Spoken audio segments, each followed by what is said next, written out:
All right, Shalom. This is the brother Mayom coming at you from GMS Tampa Bay.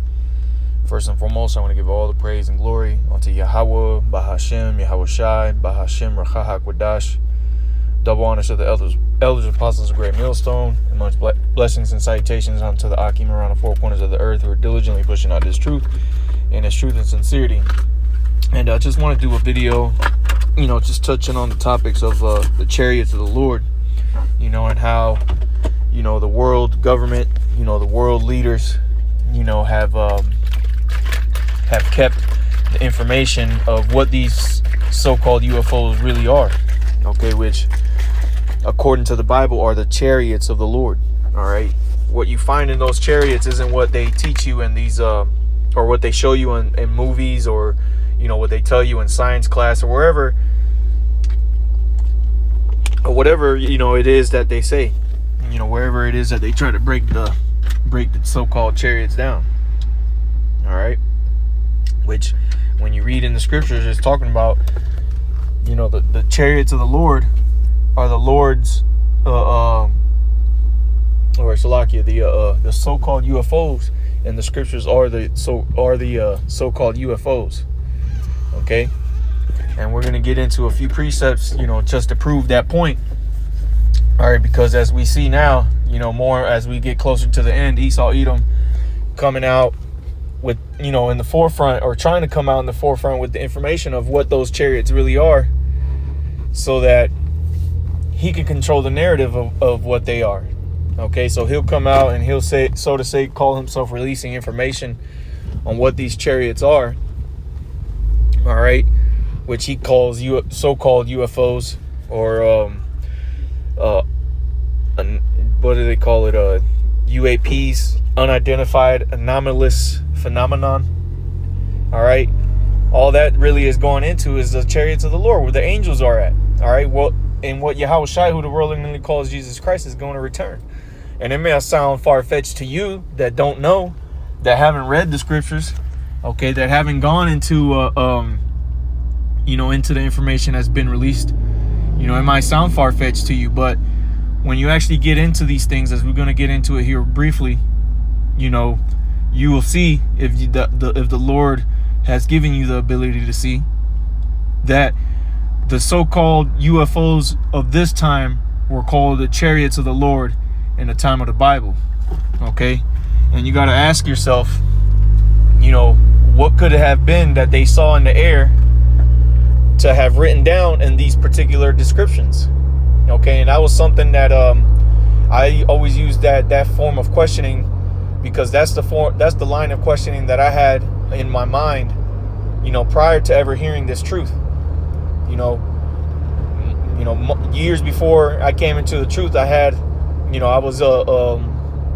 I would read the scriptures, and I would ask myself, I'm like, what else could they have been seeing in the air that they could describe as something that they did see in the air? Because when you look up, generally speaking, when you look up into the sky, you only see a couple things. You either see the clouds, in today's times, you see the clouds, you see, the sun or the moon, you see the stars. Today you might see an airplane. Okay, sometimes you might see a so-called UFO or something in the air that resembles that, right? Well, now put yourself back in the ancient times, when you didn't have airplanes, when you didn't have missiles, when you didn't have satellites in the air. The only thing that you had flying in the air was either the clouds or the sun and the moon and the stars. So when you see scriptures like it talks about in Matthew chapter 24, let's get this real quick. Well, actually, let's get this in Ezekiel 13.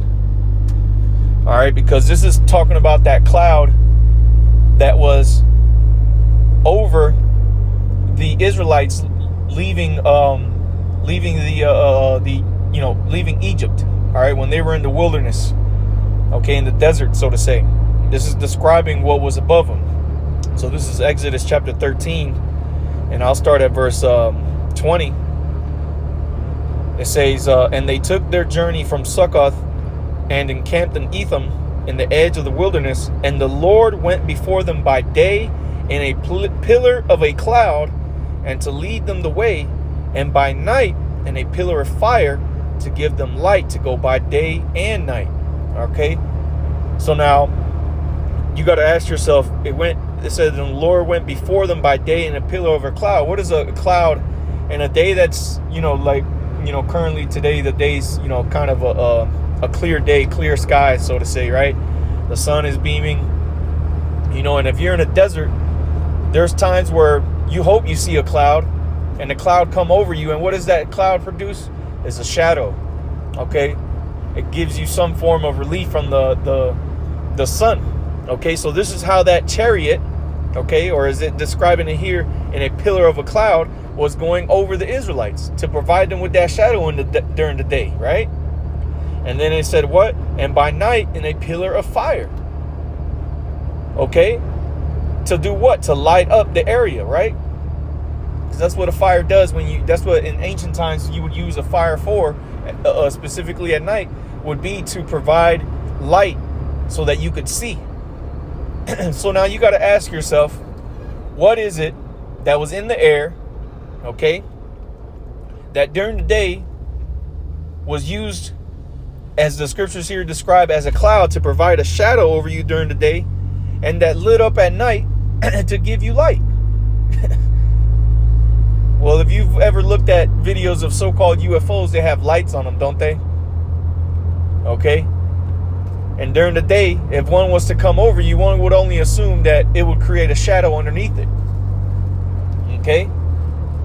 So this is how the Lord was appearing to them. And these, what the world would call today, UFO. Okay. An unidentified flying object. Okay. Which, according to the scriptures, are the chariots of the Lord. Okay. And time again, these chariots of the Lord visited men of the Lord, all right, as it did in Mount Sinai. Okay, matter of fact, I think there's more in that in Genesis 13 or Exodus 13. Right, let me read verse 21 again. It says, and the Lord went before them by day in a pillar of a cloud to lead them the way, and by night in a pillar of fire to give them light to go by day and night. Okay, it says he took not away the pillar of the cloud by day, nor the pillar of fire by night from before the people. So the Lord stayed there. That chariot was leading them, and the Israelites were following them. Otherwise, how else would they know where to go? Okay, if they were so-called lost in the desert for 40 years, okay, it was the Lord who was ultimately, guiding the Israelites. Okay, but let me type in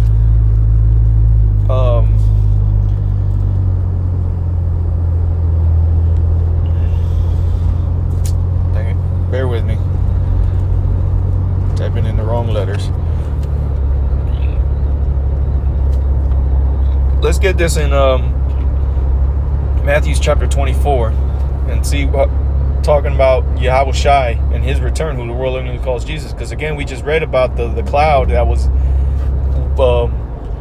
it was as a cloud in the day, okay, and as in a pillar of fire at night. All right, so this is Matthew chapter 24, and again, using terminology, using the mindset of ancient times and what you would see in the air, and how these visions were being written down, how the men of the Lord would see these visions and they wrote them down using terminology of that current time. Okay, there was no such thing as a UFO back, in the ancient times, in the sense of using the word, okay, as we know it today. All right, so Matthew 24 and 30, it says, and then shall appear the sign of the Son of Man in heaven, and then shall all the tribes of the earth mourn, and they shall see the Son of Man coming in the clouds of heaven with power and great glory. You see? So if everyone, they're expecting Jesus to come down from heaven, right? They have this mindset in, the Christian church that Jesus is going to return, which we know that's not his name, but for argument's sake, you know what I'm saying? If he comes back down, what would the scriptures here is talking about? And then shall all the tribes of the earth mourn. Why are people going to be mourning? Okay, when they shall see the Son of Man coming in the clouds of heaven with power and great glory. Why would the earth mourn? Matter of fact, it talks about that in Revelation chapter 1. Let's get that one real quick, and we'll come back to that. Matthew chapter 1 and verse 7. It says, "Behold, he cometh with clouds, and every eye shall see him, and they also which pierced him," proving reincarnation, "and all kindreds of the earth shall wail because of him, even so Amen." So why are the people of the earth going to mourn and wail, crying out and scared out of their mind, man? Why are the people of the earth going to be doing that if when Jesus returns? Because in the method that he's coming, it says he cometh with clouds. Okay? He's coming with what you call so-called UFOs. This is why in Wisdom of Solomon chapter 5, it talks about that the people shall be amazed at the strangeness of his salvation, speaking of the men of the Lord, the elect. Okay? Because the elect of the Lord, the elect of Israel, is going to be delivered in these so-called UFOs, man. As the Lord returns, he's going to come to gather up his elect, as we're going to read back here in Matthew chapter 24. And he's also coming to bring destruction with those chariots, as we read about in 2nd Ezra chapter 13 and in Isaiah 66. Okay? But let's go back to this Matthew chapter 24. I'll read verse 30 again. It says, "And then shall appear the sign of the Son of Man in heaven, and then shall all the tribes of the earth mourn, and they shall see the Son of Man coming in the clouds of heaven with power and great glory, and he shall send his angels with a great sound." And the angels are going to be in those UFOs, man. Because it's not just going to be Yahushua and one UFO and that's it, man. No, it's going to be Yahushua and his chariot and the rest of the angels in their chariots, man. Which we're going to get that in Psalms. All right, there are many. There's going to be many, okay?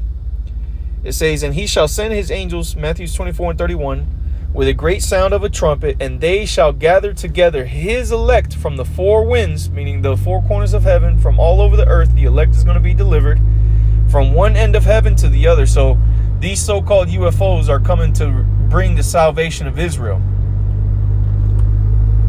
The scriptures talk about when thou seest part of these signs come to pass. Matter of fact, I think it's in this same chapter.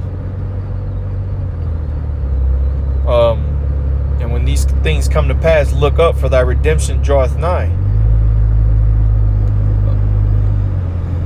Maybe it's not in this chapter, but that's how this precept goes. You know, it says, "When thou seest these signs come to pass, then look up, for thy redemption draweth nigh." Man, look it up. All right, that's in the scriptures. Why are we going to be looking up? Because the same, matter of fact, let's get that in Acts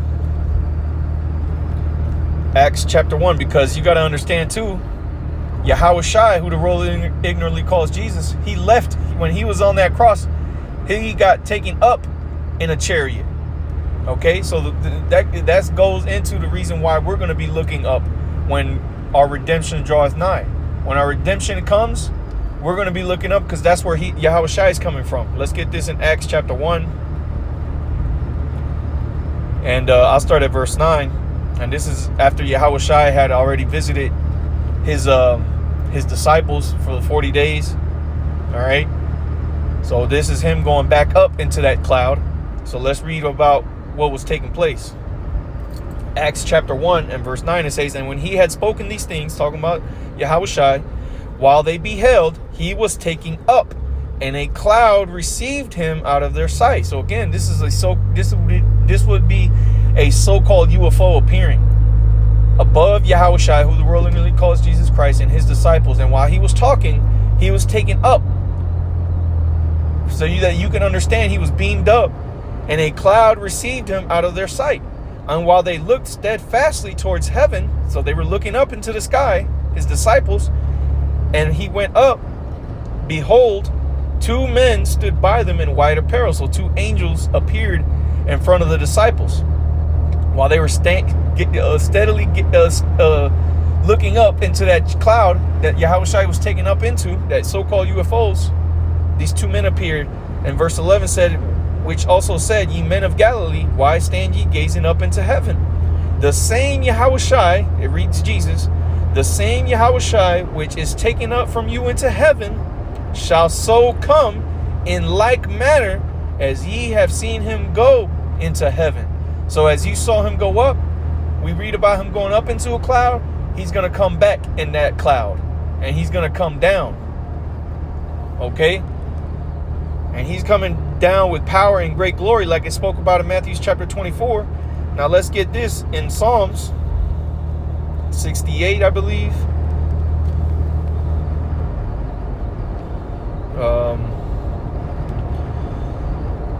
Verse 17. Yep.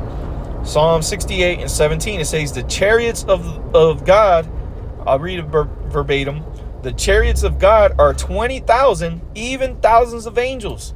The Lord is among them, as in Sinai, in the holy place. So the Lord is among them, as in Sinai. So that cloud that was spoken about, that came down upon Mount Sinai when Moses was up there receiving the laws, is that same cloud that the Lord is dwelling in, where his angels are in. And how many? It says here, the chariots of the Most High are 20,000, even thousands of angels. So there's thousands upon thousands of so-called UFOs that are of the Lord, man. Okay, that are those are called the chariots of the Lord, and the angels dwell in them, man.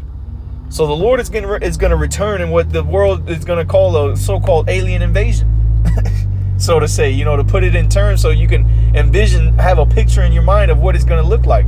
Except what's inside of those so-called UFOs is not little green men from Martians. They're the angels of the Lord. Again, you can believe it or not, but it's gonna come to pass. Ezekiel 33 and 33. And when these things come to pass, and lo, they will come, then shall they know that a prophet has been amongst them. Okay?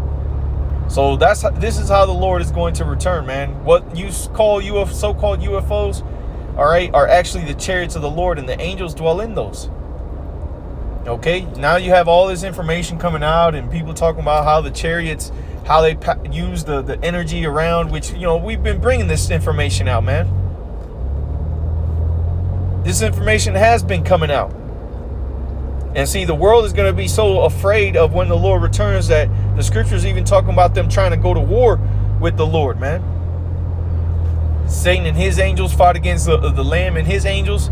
That's not some mythical story going back to the book of Genesis when Satan and the demons fought against God, man. No. That was a made up story, man.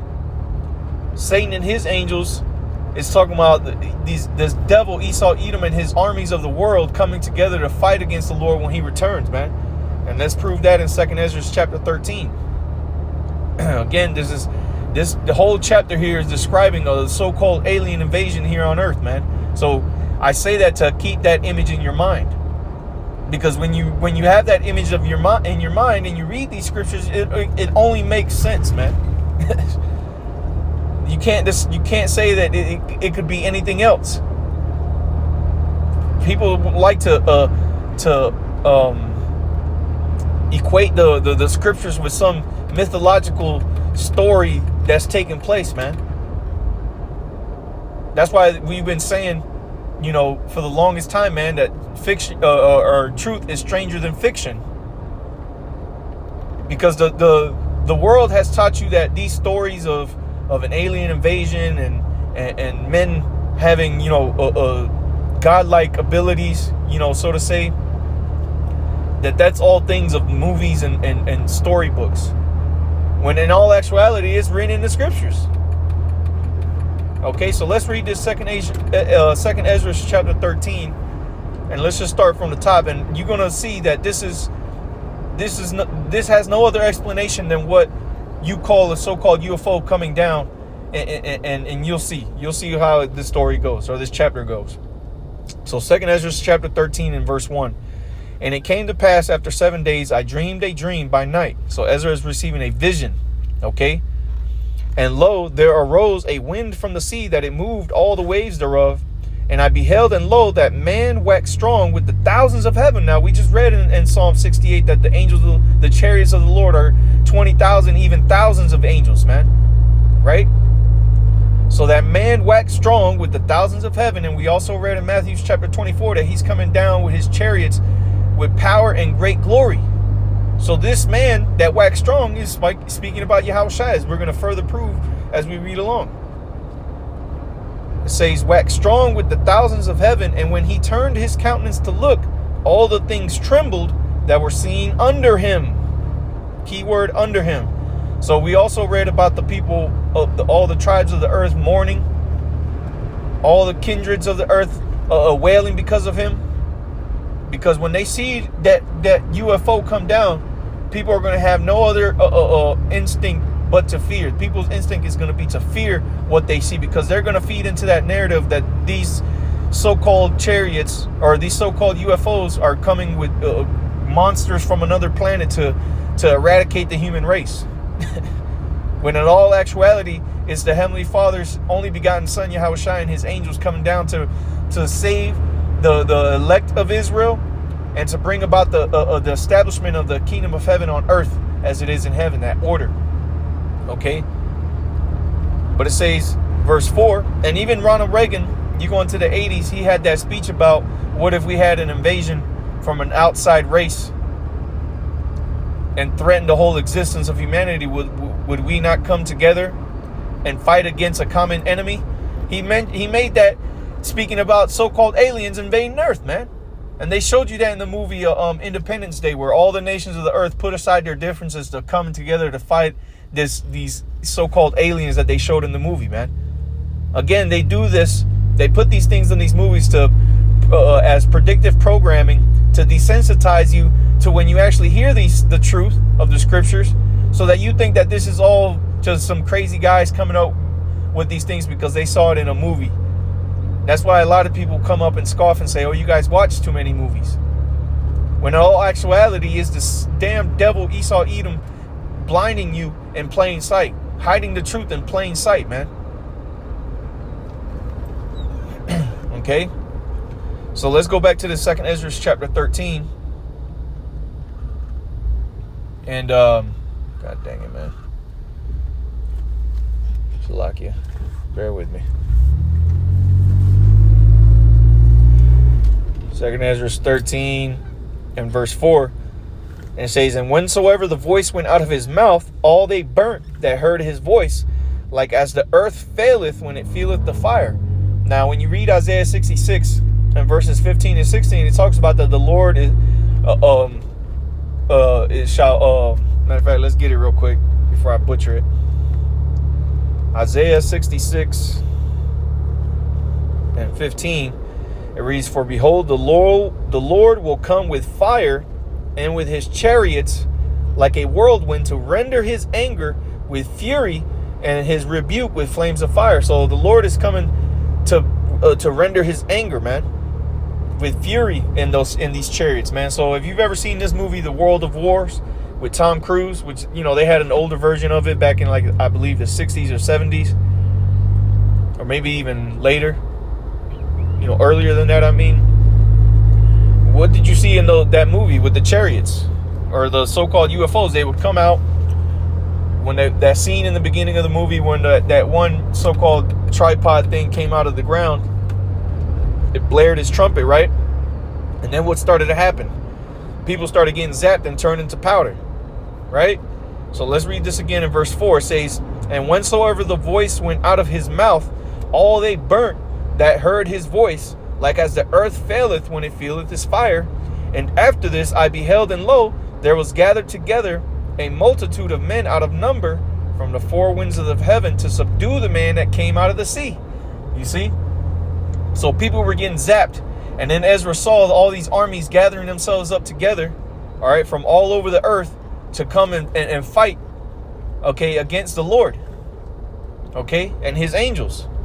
So this is that story that you've been fed in the Catholic and Christian church about Satan, all right, fighting with God in heaven, and then this is how he got. That's not what that's talking about, man. Okay, that didn't actually take place. This is gonna take place, but it hasn't taken place yet. Okay, those fallen angels, those fallen stars spoken about in Revelation is something else. Okay, it's not talking about Satan and his angels being cast down to the earth. No, man. So it goes on to say, verse 6, 2nd Ezra 13 and 6. But I beheld, and lo, he had graved himself a great mountain, and he flew and flew up upon it, but I would have seen the region or place where about the hill was graven, and I could not, because that's how big the chariot, the so-called UFO of the Lord, is going to be.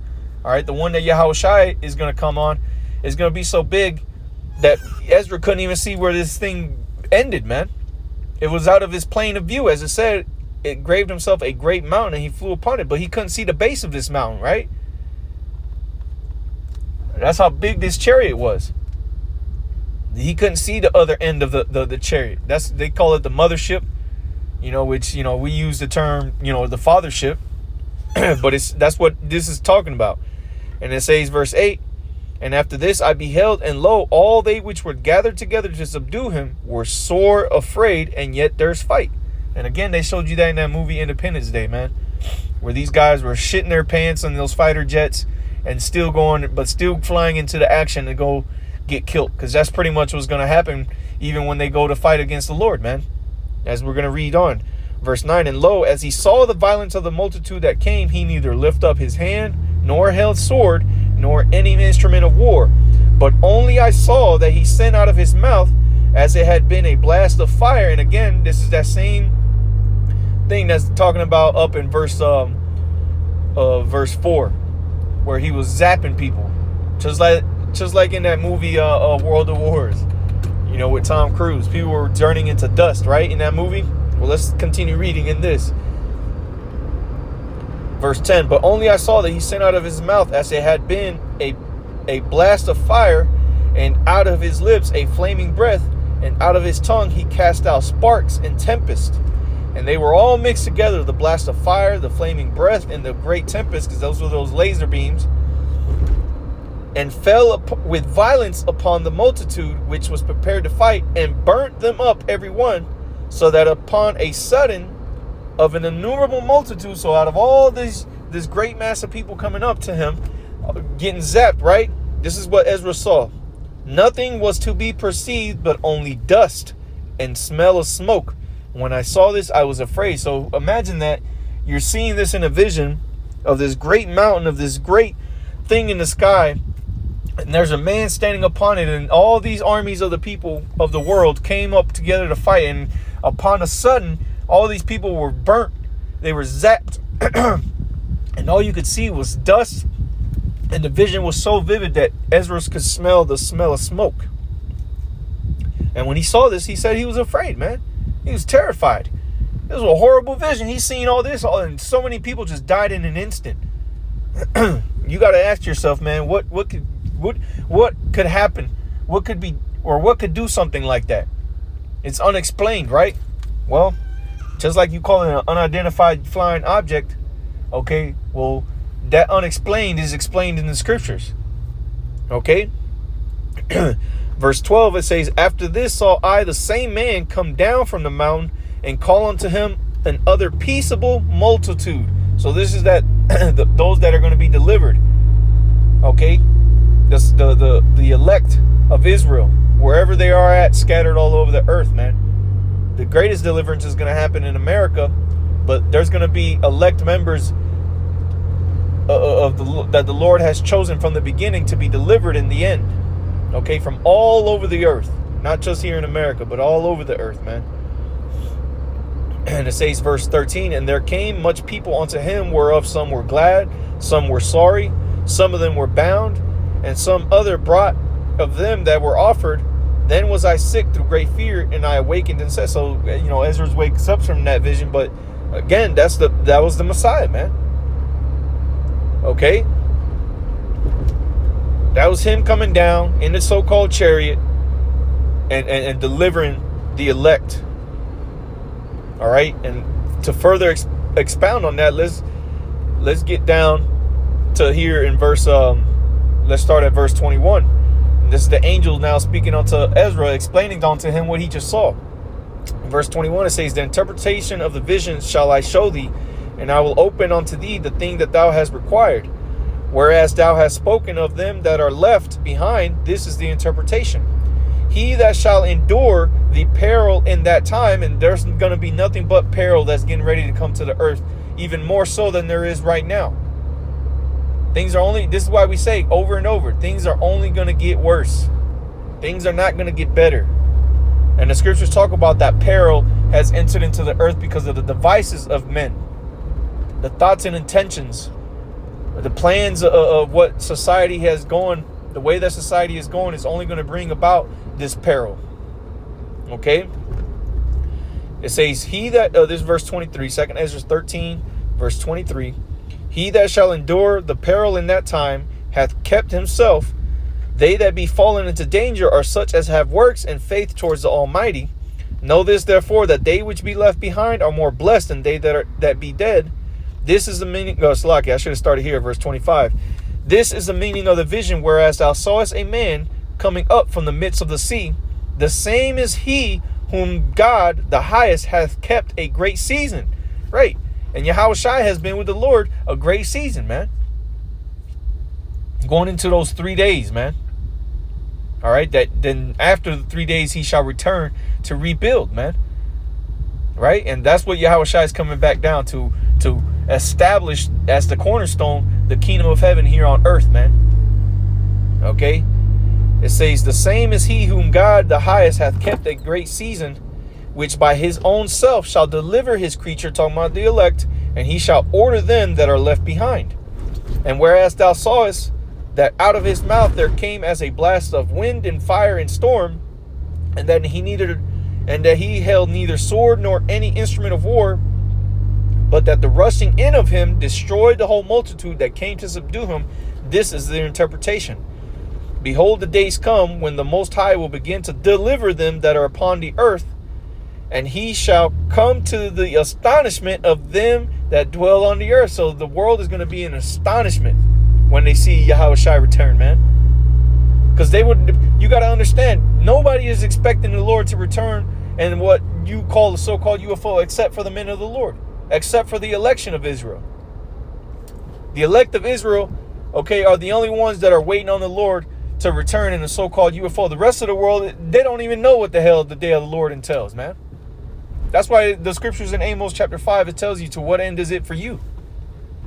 For the day of the Lord is darkness. And this is explaining why this chapter explains to you why it's going to be a day of darkness and not light. Because there's going to be a scary, spooky thing to take place on the earth, man. A so-called UFO come down.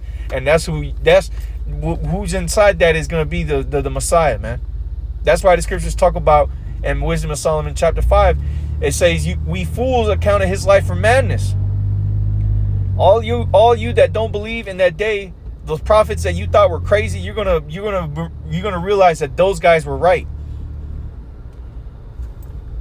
It says, and he shall come to the astonishment of them that dwell on the earth, and one shall undertake to fight against another, one city against another, one place against another, one people against another, and one realm against another. So there's going to be all types of chaos already happening. The world is going to further go into an even bigger ball of chaos. Okay, and not only that, but you're also going to have this realm fighting against the spiritual realm, because the Lord is going to return. Okay, and we know how that's going to end. Okay. They read it. We read it. They said that nothing could be perceived but the smell of smoke and dust, or dust and the smell of smoke. Okay.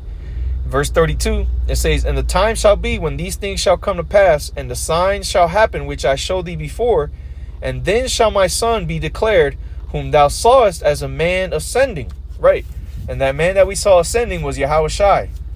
Okay. And what did the angel say in Acts chapter 1? That he shall descend in the same manner. Okay. It says verse 33, and when all the people hear his voice, every man shall in their own land leave the battle they have one against another. Right. So all this calamity, all this chaos that's happening in the world, everyone's going to drop all that. Right. As our son sawest them willing to come and to overcome him by fighting. So they're going to come, or Salakia, wrong verse 33. Leave the battle they have one against another, and an innumerable multitude shall be gathered together, as thou sawest them willing to come and to overcome him by fighting. So the people are going to put all their differences aside, all this chaos that's going to be happening with World War III taking place, the Civil War that's specifically going to be happening here in America, which we already see these divisions happening all over the earth. And even starting here in America, you're starting to see that grow. But it's going to blow up into a civil war again here in America. So in that time, people are going to put all their differences aside and try to come to fight up against the Lord, man. But it's not going to work. It says, verse 35, but he shall stand upon the top of the Mount Sion, and Sion shall come and shall be showed to all men, being prepared and builded, like as thou sawest the hill graven without hands. So you're going to see the elect in their perfection being taken up, man. It says in verse 37, and this my son shall rebuke the wicked inventions of those nations, which for their wicked life are fallen into the tempest. You see? So all these wicked people, this wickedness that these nations have brought, they're going to all collapse, man. Okay? The Lord is going to come to render his anger with fury and with fire, with his chariots like a whirlwind, man. That's that tempest that it's talking about. Verse 38, and shall lay before them their evil thoughts and the torments wherein they shall begin to be tormented, which are like unto a fire, and he shall destroy them without labor by the law which is like unto fire. And whereas thou sawest that he gathered another multiple, and then it goes on to the delivering of the elect. Okay, going into the the election of Israel, man. But this is what this chapter goes into, man. The deliverance of Israel and the return of Yahushua and what the world normally calls a UFO, man. And now these governments, all these, the U.S., specifically here in the U.S., they coming out declassifying certain things and bringing out certain videos. And you have these alternative news stations here on YouTube that are trying to come up with information like they're just now they're the ones breaking news with this information, when it's not true, man. The prophets of the Lord have been bringing this out, starting with the apostles on down. The so-called UFOs being those chariots of the Lord, being the form in which the Lord is going to return, man. Okay, so hey, Lord's will, this was edifying. I want to give all praise and glory unto Yahweh, Bahashem Yahushai, Bahashem Rachah HaKodash. Double honors to the elders, apostles of Great Millstone, and much blessing and salutations to the Akim around the four corners of the earth who are diligently pushing out this truth in its truth and sincerity. With that I say shalom.